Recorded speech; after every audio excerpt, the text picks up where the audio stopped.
for an evening filled with paranormal, special guests, interviews, haunting stories, creatures of the unknown, and tales that will chill you to the bone. Brought to you by the UPRN Network and Pittsburgh Paranormal Society. Take a walk into the night with Shawn Kelly.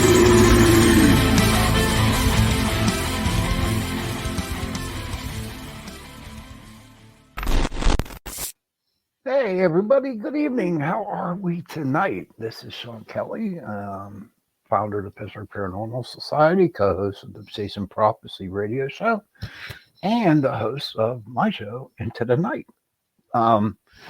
We are on 105.3 UPRN radio out of New Orleans. Joe, our producer, he's in the background, just in case I screw up. But I'll tell you what, it was an incredible week this week. Things seemed to get off to a real bad start in fact, I'll tell you that Wednesday from last week after last week's show. But before I go on, I just want to say that I want to thank you for all my listeners out there and everybody that tunes in. You know, it seems like every week that I'm getting more listeners, and that just makes me feel real good inside. It really does, because I know that even though I'm new to this, well, kind of new, but just to see people listening to my show, and what I want to say to you is thank you, and I hope that some of my shows that you pick up on something that you might need for that day, or if you just want to just like hang out and listen, if you're listening to show on YouTube or on YouTube or the Pittsburgh Paranormal Station, drop a comment, tell me you're here, give me a question, whatever you want to do. But back to last Wednesday, stuff started to get really bad. What I meant by that is that I was falling into a really, really deep depression again, even with my medicine that I do take. And it was just like no way of snapping out of it. And it really, really took me down to a couple lower levels. And I'm not saying I got bad or I was mean or anything like that. It's just I wasn't myself. And I was just kind of like blah. I was like totally blah. And it just was like really, really kind of depressing, even though I was depressed.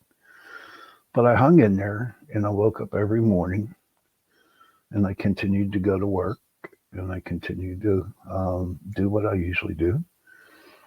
And I made it another week, because it's really funny, it just seems like the day after the show where, I get down and I'm tired and all this kind of stuff.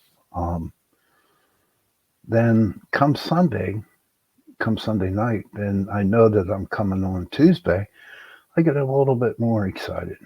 But I will be honest with you, I am lazy. I am lazy. I do some research, but I don't do a lot of research. And so I usually cram it in like 2 hours before Chasing Prophecy. But you know what? It all works out in the end. My guest, co-host on Chasing Prophecy, we're on Tuesday nights, 9 to 11, nights 9 p.m. to 11 p.m. Eastern Time, 8 p.m. to 10 p.m. Central. And Jenny Nicasio, Jason I. Petro, and Trish Nutt. And we have a lot of fun. We get a lot of good guests. And it just, every week, again, we're getting more listeners, we're moving up in the world, and that also makes me feel good. So 3 hours of radio for me, okay, it's not tiring no more, except if I have to get up at 4:30 in the morning like I do tomorrow morning. So this show might be cut short. I'm not sure. we'll see how it goes. But we'll see what happens. And oh, please, and I'm starting to say this every week, and I really truly mean that. You know what? When somebody you love is going through a very, very hard time, or if you know a friend that's going through a hard time, or if it's a family member, or whatever the problem is that the person is going through, just go out and give them a hug. That's it. Give them a hug and tell them that everything will be okay. So I didn't get too many hugs, this past week. So I was like stuck between a rock and a hard place, and my depression got so really, really bad that um, I didn't want to reach out and tell people my problems. I had no one that I could talk to. But I thank God. He kept me going, and with the help with my medication, you know, it's Tuesday, and I'm happy. You know. So how was everybody's St. Patrick's Day last week? Did you go out and get drunk? Did you go out and make an ass out of yourselves? I hope if you did get drunk or you went out and partied or had a good time, I hope you didn't drink and drive. Okay? I hope you didn't. All my friends that I know seem to be having a good time. And my family was great. They all had a good time. No one was drunk. Well, I was only there in the morning for a little bit, but um, I just hope everyone was okay. Um, what I want to start off my show with today is that, on Chasing Prophecy tonight, we have our guest. He writes a lot of books. Mark Ellington is his name. And he wrote a book about the little people, and I really enjoy listening. He's been on our show on Chasing Prophecy for about 3 or 4 times. But little people, it kind of like really, interests me. It's like fairies, elves, leprechauns, dwarves, brownies, and I'll get to what all those means. So I want to do a little talking about those later on. But I do want to tell you that back in 2012, me and Marty Patterson, we came up with an idea of doing a 13-episode show called Raw Fear, where we took a bunch of kids and that never have been on a ghost hunt, an investigation. And what we did was that we had a 13-episode television show. We had to pay for it out of our own money, out of our own monies. Everything we did came out of our own pockets. But the CDs were given to me, and I found them, and of course, most computers now don't have CD thingies, so I couldn't download it. So, long story short, I took it to a guy, and he put them all on a flash drive for me. And what I do every Wednesday is I put on a new episode. So if you want to look at an episode of Raw Fear, go to the Pittsburgh Paranormal Society Facebook page, and just look for it. It says Raw Fear on it, and it's really cool. Especially with the kids when they started off.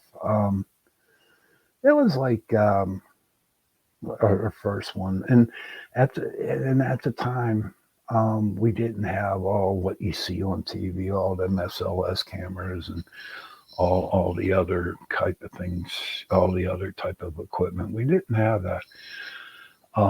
all we had was a K2 meter and a millimeter. That's all we had. Um, and we used those. But even though we only had those two um, pieces of equipment, which are very helpful, um, what I was trying to do is to let the kids like have their senses, like to work with it, you know, because we're all born with senses. We're all born with a gift, you know. And so when I took them out on the first, you got to go see it. But as time went on and as the episodes went on, especially around toward the end, um, everything just clicked. And at that time, maybe I was speaking a little too egotistical, but I could put them up against any paranormal group that you saw on TV, you know. What my main objective too was that, you know, on Ghost Hunters and Ghost Brothers and all that on TV, you know, sure they're exciting and sure they have good history behind the places that they're going to. But you know what? It's like I wanted to show our audience, me and Marty wanted to show our audience that what you see on TV as an investigation isn't all that. Okay. An investigation is when you go and you sit in a room, it's total black, and you start talking to something that's not even there. You don't think it's there, but it's there. So one of the main purpose was to show people that investigations of the paranormal are totally different than what you see on TV and what you hear about.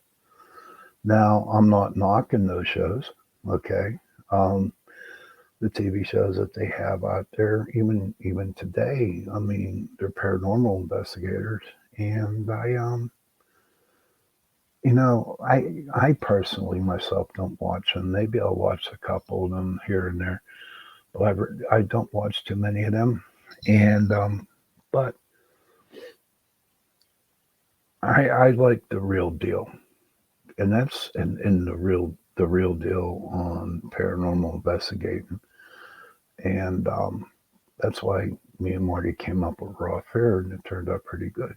So episode 1 and episode 2 are on the Pittsburgh Paranormal Society Facebook page. Go to the page, and we have other videos too. We have some of my shows on there, and then you got Chasing Prophecy shows on there. So go to our page, like it, and start looking at the videos. And I would like to hear your comments on what you think of them. So that's where that. So tomorrow, episode 3 is going to be put on the Pittsburgh Paranormal Station channel, Facebook page. That's it. It's getting a little too late, but that's okay. I'll manage. But back to what I want to bring up. So Mark, he had wrote a book called Little People, and it's fascinating too because I got my notes here, so bear with me if I look down at my notes and stuff like that. So um, the Little People were like leprechauns, fairies, what else, dwarfs and stuff like that, and I did a lot of research on them for the show before, and it was very, very interesting. Leprechauns, okay, are part of the fairy folk. Okay, they're part of the fairy realms or the fairy, putting people into the fairy realm of things. And they came. I wish I could pronounce this. They were members of Tuatha De Danann. It was it was a like an army of fairy people, and which came to Ireland before the Celts came, and they would be like I don't know, just like they wanted to invade Ireland, leprechauns, fairies, and dwarves and stuff like that. So it says here they were members of the Tuatha Dé Danann, meaning the folks of the goddess Dawn, who invaded Ireland and banished. And what happened was, whenever they invaded Ireland, they were banished into the ground. Okay, and they are considered true natives of Ireland, who are ascended from Irish royalty. Ain't that crazy? You know, you see these leprechauns and you hear about, that they go around and they're mischievous and they're little men and they're shoemakers. Of course, they're shoemakers. But all of a sudden, they're like made from royalty. So how could that happen? How can they be a royalty? And I really, really, really tried to, try to do some more research on that and really couldn't come up with anything. So I guess I'm going to have to look for some more stuff. I don't know. I'm very fascinated with the fairy realm, leprechauns and stuff like that. And it's crazy. Maybe I'm just crazy. Who knows how crazy I am. But also about the leprechauns, they live in hollow trunks of trees and in rabbit holes, you know, and they love music and dance. I can see that because a lot of when I was young, we went to a lot of Irish weddings, and we also went to a lot of Irish wakes. Okay, and the weddings and you just saw the old Irish, the Irish that came over from Ireland, and they would be at these parties and stuff, and you look at them and you're thinking they weren't really tall men and they weren't really big. They actually look like I'm not going to say leprechauns, but they were small people, and they did the dancing. It was Cayley dancing, but they also did clogging too. I don't know if anybody has ever heard of clogging, but it was just a little kid watching these guys just dance on the floor, and it was fun. And to me, back when I was like 5 or 6, I was just so in awe with them. I was just like, I mean, I could watch them dance and have fun all night long. Um, so I knew whenever I was going to a wedding, an Irish wedding, then I knew I was going to have a lot of fun because I was going to see a lot of dancing and music and stuff like that. Can you catch a leprechaun? They say if a person catches a leprechaun at the end of the rainbow, you get his pot of gold. What do you think? Is there any way to get to the end of the rainbow? Is there a leprechaun waiting at the end of the rainbow with a pot of gold? And it's so hard to even fathom that, even trying to chase one or catch one, um, they are mischievous, and there was a little story I read about um, where one guy actually snuck up on an Irish little leprechaun and he grabbed him. And the guy says, I want your gold. And the leprechaun said, you know, you're hurting me. You're grabbing too hard, you're hurting me. So the man let go. The man said, well, if I let you go, can you give me my gold? Not realizing that little leprechaun was going to take off. And the leprechaun did take off. So the man didn't have no gold. But what the leprechaun did was he gave the guy a little shoe. I guess a little shoe like that. And so he went home to his wife, all, depressed and all real angry and stuff like that. And he said, I didn't get the gold, but I got this little shoe. And what was really, really cool about that, the wife loved the shoe. She said that's the most prettiest thing that she ever got from him. So to me, even though leprechauns are mischievous, what else? Mischievous and sly and cunning and stuff like that. There's also, rewards, good rewards. I notice, a lot of y'all thinking, oh, Shawn's off his rocker. Maybe I am, but I have no doubt been being in the paranormal field for so long that there's so much stuff out there that doesn't shock me, you know. So the little leprechauns, you know, not bad. I like them, but I got some more as I went on. You know, my mom got me a book. It was 101 actual facts about Ireland, and they had some leprechauns going on there too. Of course, they were in. I had to look at them. And as I go here to my book, back whenever the leprechauns came and invaded Ireland, what they did was they built megalith tombs.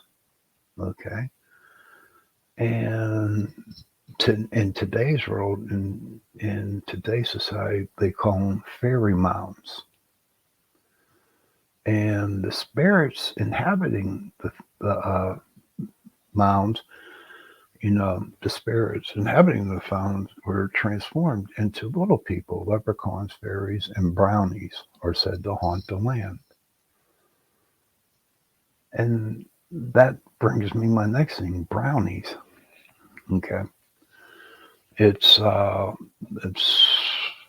part of being, it's like a different sect of a leprechaun being a brownie. And what brownies are little men, and they're usually found in the household of people, and you can't see them. But what they do is, when the people go to bed, then the little brownies come out and they clean your house for them. You can't really leave them any gifts, because if you leave them a gift, they might not accept it and they get angry with you, and then they will take off. But if you offer them food, okay, then they'll hang around. And I thought that was pretty interesting, that. So I guess little brownies, well, little mice, I would think, but they're not mice. But that was a pretty interesting thing that I read about them. So brownies are part of the leprechaun realm. So the spirits inhabiting the mounds that transformed into the little people. So leprechauns, fairies, and brownies are said to haunt the land, and so they haunt wherever I guess they were buried at. There was like 6 or 7 different types of fairies, and I got 3 of them down here, which I find fascinating. They're called changelings, and changelings are left in place of stolen mortal children. So usually, if they come and so-called steal children, then what they'll do is they'll replace that mortal child with another child that is sick. And that's what the changelings are all about. And then, of course, there's a leprechaun. It is if the mortal traps that's why I explained that the mortal, us catch one at the end of the rainbow, well, you get his pot of gold, of course, but it's not going to happen. So I do gold prospecting, and so I have to fight my own gold. I can't go around the woods chasing little leprechauns because it's just it's not in my forte. I'm kind of old and kind of fat, so I got to dig. And then there's the last one that I thought would be interesting, and they're called Clursians, Cluriciauns. But they're like leprechauns, okay? But they don't make shoes. They still, this is funny. When I read this, I couldn't believe it, so I had to look it up twice. And what they do is they steal the shepherd's dog and sheep. And they have a race at midnight. They race with them. And I thought that was really, really cool. You know what I mean? I was like, wow, can you just imagine that? Seeing a bunch of little people riding on sheep having races. And I bet they were drinking and doing the Irish stew too while they were doing it. So that to me, in my own personal thing about it, is that I believe that leprechauns exist. Okay. I do believe that fairies exist. And I do believe at one time I did see, and in fact, I know I saw little fairies. There was a place, and I'm sure I told this story a while back, but I'll tell it again. But when I was divorced from my wife, I was living over in a not project, but a apartment complex, and they had gardens off on the outside. So one day, me and my son were sitting on the bench. He was about 7 or 8 years old, and all of a sudden, we saw these little sprites going dancing, close to the ground. Now, it was like in April, so I don't think that lightning bugs weren't into existence at that time because it was still a little chilly. And so what happened was, so we're sitting there, and for about 15, 20 minutes, we just watched all these little lights dance around. It was really crazy. And the next morning, we went out to the garden and found a fairy ring of mushrooms, a perfect circle of mushrooms. And come to find out, those are fairy rings. So I have and there was no other rings of mushrooms anywhere on in this property. Nowhere, because I did go check the other ones and nothing. There was no mushroom circles. And I'm thinking, why mine? And then as I thought about it, what me and my son saw that night, we saw fairies. So my question to you guys is, since we're open-minded, okay, do you think that the fairies will show themselves to you? Do they show themselves to you because they trust you? I think so. Not everybody can see it. And like Martin was saying in the last show, people are just so close-minded, and what we were taught growing up. Think about it. If I go and say, hey, I saw a fairy the other night, or I saw a leprechaun the other night, I'm like, oh, wow, they're going to throw me in the asylum. They'll send me to a mental hospital. And that brings up to where, like I discussed on the last show, Tales and Prophecy show, that back in the 30s and 40s, when asylums are really going strong, I believe that people were put there and there was nothing wrong with them. Nothing at all. It's just they had a gift that they could see spirits more intunely, I guess you want to say. That they had the gift to where they could see or do whatever about the paranormal film. So people thought they were nuts, and so they sent them to asylums. And at asylums, especially over in Dixmont, they did laboratory surgery where they went after your brain. So I feel so bad for the people that had to go through those, because it just like really screwed them up. But that brings up another interesting situation and an interesting fact that in episode 2 of Raw Fair, we were actually at the Dixmont Cemetery. That's where we investigated. And we really didn't get a lot of evidence at night at that show. And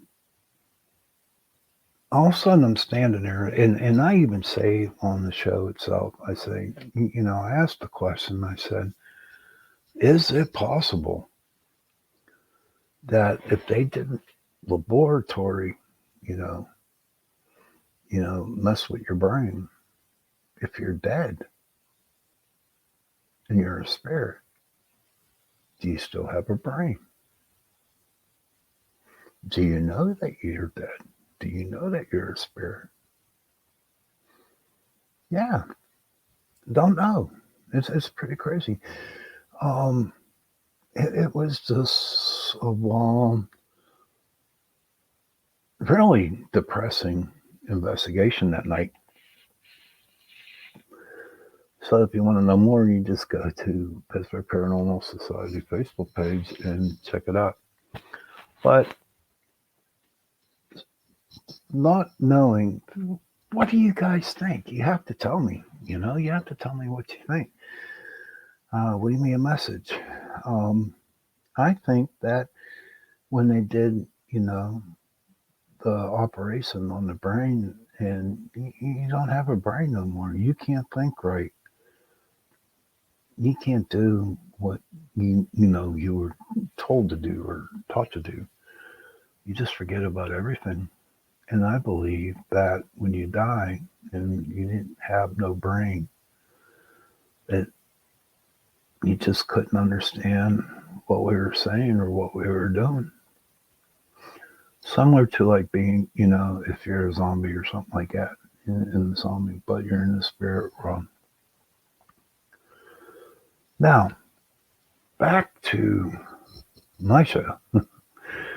What I found out was that there was these little people over in Indonesia, and they're called the Floresmen, Flores, the Flores men. And they were small humans that inhabited the island of Flores in Indonesia.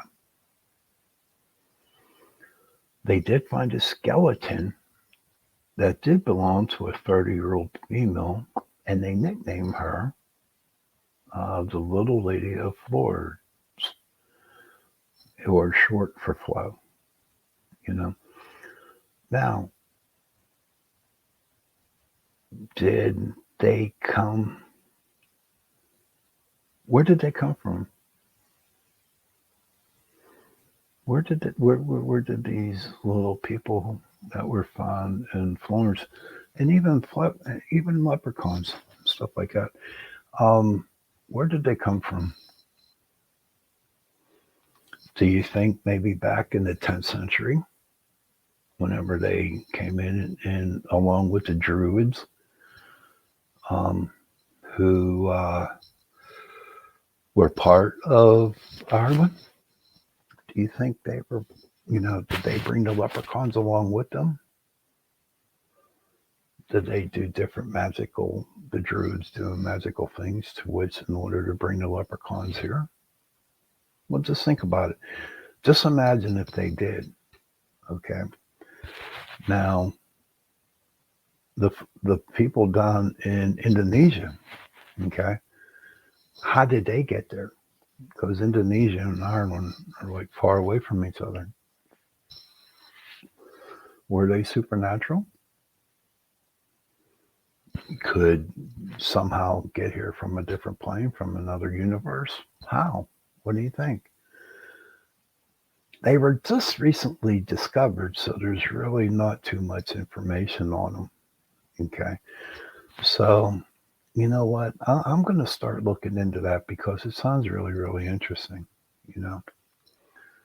So that's with the floors, man. It's really interesting. 3 feet, 3 foot, 3 foot men, just like three leprechauns are 3 foot. You know, where'd they come from? But a lot of people have witnessed them, and a lot of people have seen them. So I guess they do exist. Okay, I believe they exist. Okay, now knowing that, say like you got a friend that says, "Hey, I just saw a leprechaun," and I'm going to look at you like you're freaking nuts if I didn't have no belief, you know. And then so I start making fun of you, and you don't like it, and we lose our friendship, and so on and so on and so on. So a lot of people have probably kept it to themselves. There's a lot of people that saying, okay, hey, there are here, but I'm afraid to tell somebody. I'm afraid to tell somebody because I don't want to lose their friendship. I don't want the world to think I'm a nutcase, you know? So who knows, but, and that's how I feel with the leprechauns, the floresmen, the little brownies, stuff like that. Now, I do have to say that when Taps came out, and all, Taps and Zach Baggins and all them, they came out with their shows, the ghost shows. What I liked about it was that people found out that they can start talking about ghosts. Okay. Because before those shows even came on TV, before it was even thought of, a lot of people were treated the same way that, hey, I saw my grandma, and their family would think they're nuts and crazy and nothing to do with it. But when the paranormal shows came on, people started to realize, hey, there are people out there that we can talk to that will understand what's going on. So when I started the group in 2006 and I started working with clients and going to their homes, I'd just sit there and listen because they had so many stories to tell me what was going on. And I remember one lady thanking me because she held on to this thing that happened to her with the ghost, by that she was literally going crazy. And I just sat there and I listened to her. I listened to her story. So maybe now, with all the ghost shows going on, now it just seems like the paranormal is like falling off. But at the time, back in 2006, 2005, 2006, people had the opportunity to tell their story. And now there's a lot more. I guess I wouldn't have to say the word relaxation. They know that they can't be crazy anymore. and know that there are people out there that will listen. You know, so it just bothers me a lot that people, you know, don't don't accept people for what they believe. You know, it might sound a little outlandish and stuff like that, um, but it's what they saw, and if people can accept that, then that would be great. You know, because I harp on it all the time. Excuse me for 1 minute while I'm still talking to you, so I can get some of that felt. Um,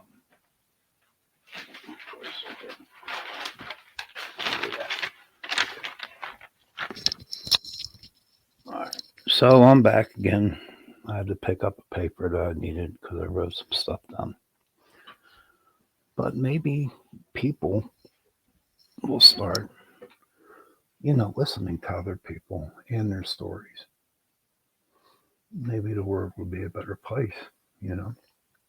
Um, so that's my little thing on leprechauns, little fairies, where they came on. I mean, you can talk forever about those. But what I'd like to do is bring somebody on that actually knows about them. But being on late at night, it's hard to get guests out there to come on this late. But if you're interested in coming on my show into the night, please get a hold of me. You can get me through UPRN Radio, send them an email, or you can go to my Facebook page, Pittsburgh Paranormal Society Facebook page, and just, write me a message and I can get you on the show. Okay. And if you believe in Bigfoot, if you believe in ghosts, fairies, whatever, please do, get in contact with me. So today, and like I've been doing on the shows, I started pulling animal cards. And for the people that don't understand what animal cards are about, um, each one of us have 7 animal totems that help us go through our life. Okay, they're like spirit guides, but in animal forms. So, what I like to do, each animal has a different meaning for why that animal is in your life. Like the wolf. The wolf is the teacher. When it says, "Hey, Brian, thanks, brother. Thanks for coming." Brian's on, my brother, my cousin from down here in South Carolina. It's good to see you, buddy.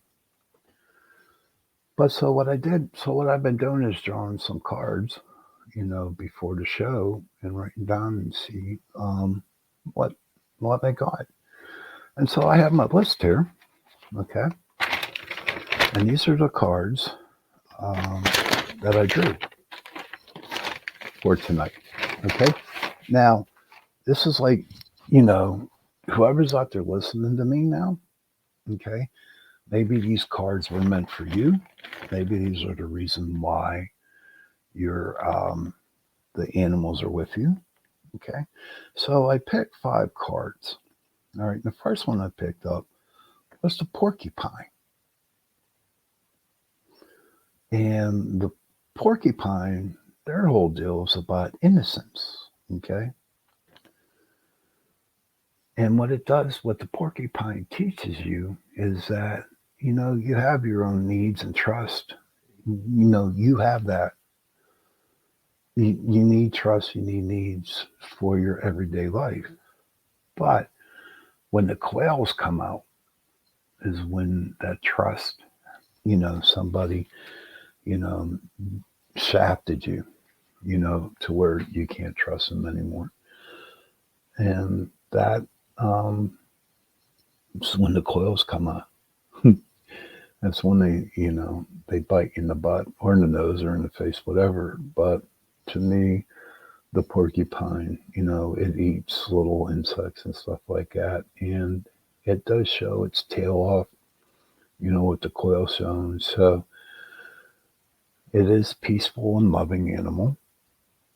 But, I mean, I wouldn't get it mad because, you know, I would be, injected with all the coils. So if you are, have trust issues or, um, you know, needs that you need, hopefully, the porcupine will help you find those needs. Okay. The second one that I picked was the beaver. And this is cool. The beaver card is the builder. So if you're out there in the forest or whatever, and all of a sudden you see a beaver, there's a reason why that beaver's there in your life, why it's helping you in your everyday life.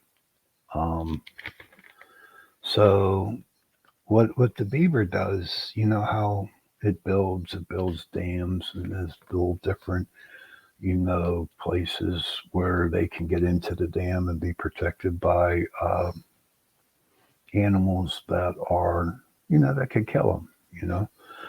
But, basically, if beaver, came into your life, you're building for an achievement.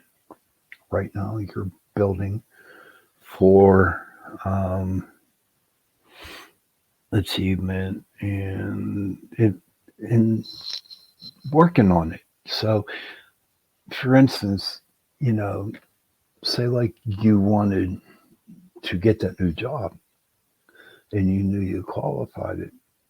Well, the builder, the beaver, is actually there to help you along to achieve that. Okay. Um, the weasel was the third card that I picked up. And the weasel means stealth, which means it's fast. The weasel, if you're pulled up the weasel card, it also means you're a loner and you don't like to have a lot of company around. And that you can actually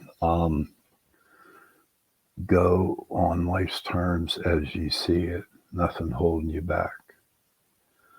So if the weasel's there, you need to slow down a little bit, I believe. Okay? You need to slow down and absorb everything that is around you. And maybe there is that, time where you come to a situation where it would be benefit for you to like slow down and not have to run away and be alone no more. Because I tell you what, being alone, it isn't nice. I mean, it's nice to have friends. It's nice to have acquaintances, but never being alone. It's not good. As I've been there many, many, many times. But I come to find out with that that was the reason why, because of me. And the spider card, she is considered the weaver. Okay. Now, these are short notes because it's getting close time for me to close up shop here. But the weaver, and what it does is, with the spider, if it comes into your life, it means you have to start creating new things. You have to start creating new attitudes for your life. You need to start creating whatever you want in your life. You have to do that. You can't just sit back, because if you don't, you fall into the spider web. The spider's going to eat you up alive, and basically that spider is just you on the inside, just eating yourself inside out. To where if you use it and you go along with the spider and you build that web, okay, then everything will be okay. And you can achieve to where you need to be and your life will be a lot better. Now, the last card that I picked was a raccoon. Now, in the book that I looked these up at, the raccoon means the protector. I To me, if that's what the raccoon has to say about wanting being the protector, I have a different thing on the raccoon. Um, what I think with the raccoon is that they have the mask, and you're trying to hide from people. You know, you're not showing people who you truly are.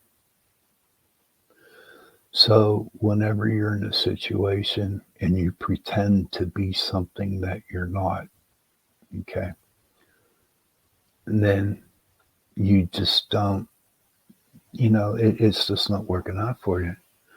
To where when the raccoon comes in, okay, it tells you to put that mask on and don't let people see for who, the lies or whatever you're, telling a bunch of BS to, you know. So the five cards that I pulled, the five animals that I pulled was the porcupine, the beaver, the weasel, the spider, and the raccoon. So if you want to look into it more, get more influence, more detailed about it, all you have to do is Google porcupine and spiritual meaning. That's all you need to find, and it will come up, and you can actually look for it. What the meaning is, why the porcupine is in your life. So that's the porcupine, the beaver, the weasel, the spider, and the raccoon. And if you forget those, you can always check the show again on Pittsburgh Paranormal Society, and you can come out with them animals. So I hope the animals that I choose tonight for the reading help you out, sort of, or give you a sense of what you want to do, and maybe it will help you out. But thank you, Brian. Appreciate it. Appreciate that, brother. Thank you. Now, I'm going to close for now, okay, because it's that time for me to get going here. And all I just want to say is that I believe in every single one of you. I have faith in every one of you. And I know every one of you you're going to be okay. Because it's not the end of the world. You're walking your path and then you come up to a roadblock. Well, get over that roadblock. Face that roadblock and get over that roadblock. And it might take you some time to figure out how to do that, but eventually you're going to do it. Now, you can take the easy way out and completely walk around the roadblock, but when you walk around that roadblock, you're just going to be like going insane, going 50 different ways on how to get away from this. To where if you actually face that roadblock head on and deal with the situation that is in your life right now that is like holding you back, you got to face that. You really, really need to face that. And I guarantee you that you will be able to get over that roadblock. And so, moms and dads, give your children a hug and tell them that you love them.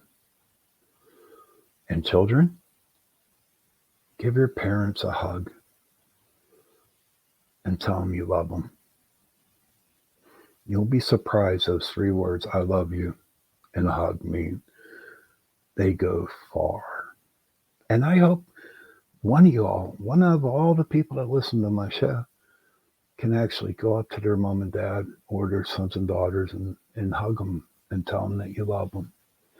Do that for me. Please do that for me. See how it turns out.